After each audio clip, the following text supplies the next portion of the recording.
ഉദുമ ഗ്രാമപഞ്ചായത്തിലെ ജൈവ വൈവിധ്യ പരിപാലന സമിതിയുടെ നേതൃത്വത്തിൽ ഉദുമ ടൗൺ സാക്ക് ഹാളിൽ സംഘടിപ്പിച്ച ചക്ക ഫെസ്റ്റ് ശ്രദ്ധേയമായി. 2 ദിനങ്ങളിലായി മത്സരത്തോടുകൂടി നടന്ന മേളയുടെ സമാപന സമ്മേളനം മണ്ഡലം എംഎൽഎ CH കുഞ്ഞമ്പു ഉദ്ഘാടനം ചെയ്തു. This news sponsored by Emmanuel silks, Kanhangad, Kannur and Thrissur. നാടൻ തേൻവരിക്ക മുതൽ BT വരിക്ക, ബോൾ വരിക്ക, സിന്ദൂര വരിക്ക, താമര വരിക്ക തുടങ്ങിയ 20-ലധികം ചക്ക ഉൽപ്പന്നങ്ങൾ മേളയിലുണ്ടായിരുന്നു.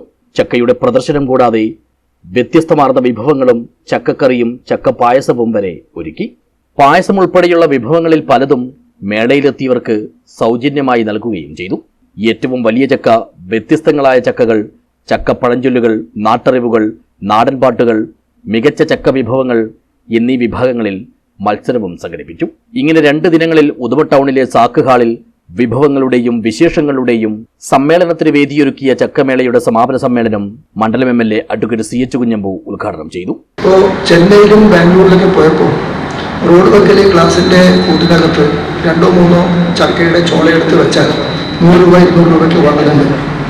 നമ്മളെ മലയാളികളായ കുട്ടികൾ ഉൾപ്പെടെ ഇത് കണ്ടിട്ട് 100 രൂപ 200 രൂപ കൊടുത്തിട്ട് പോകുന്നതൊക്കെ വാങ്ങി.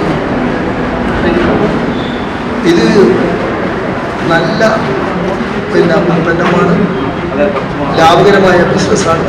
നമ്മളൊരു കാലത്ത് അവഗണിക്കപ്പെട്ട് തള്ളിയതാണ്. പക്ഷേ ഇന്ന് വീണ്ടും അത് എനിക്ക് തോന്നുന്നു നമ്മുടെ സംസ്ഥാനത്തിൻ്റെ ഫ്രൂട്ട്സിൻ്റെ ഒരു കേരള ഫ്രൂട്ട്സിൻ്റെ ലെവലിൻ്റെ ഒന്നാമത്തെ ഡിപ്പോ ഐക്കണായിട്ട് മാറിയിട്ടുണ്ട്. ശരിയാണ്, ഐക്കണായി ചക്ക മാറിയിട്ടുണ്ട്. അത് ശരിയല്ല. മത്സര വിജയികൾക്കുള്ള സമ്മാന വിതരണവും MLA നിർവഹിച്ചു. ചടങ്ങിൽ പഞ്ചായത്ത് പ്രസിഡന്റ് P. ലക്ഷ്മി അധ്യക്ഷയായി. വൈസ് പ്രസിഡന്റ് KV ബാലകൃഷ്ണൻ, സംസ്ഥാന ജൈവ വൈവിധ്യ ബോർഡ് ജില്ലാ കോർഡിനേറ്റർ VM അഖില എന്നിവർ സംസാരിച്ചു. പഞ്ചായത്ത് സ്ഥിരം സമിതി ചെയർപേഴ്സൺ MBB സ്വാഗതവും വിനോദ് മേൽപ്പുറം നന്ദിയും പറഞ്ഞു. തുടർന്ന് മത്സരത്തിനായി എത്തിച്ച ചക്കകൾ ലേലം വിളിയിലൂടെ ആവശ്യക്കാർക്ക് നൽകി.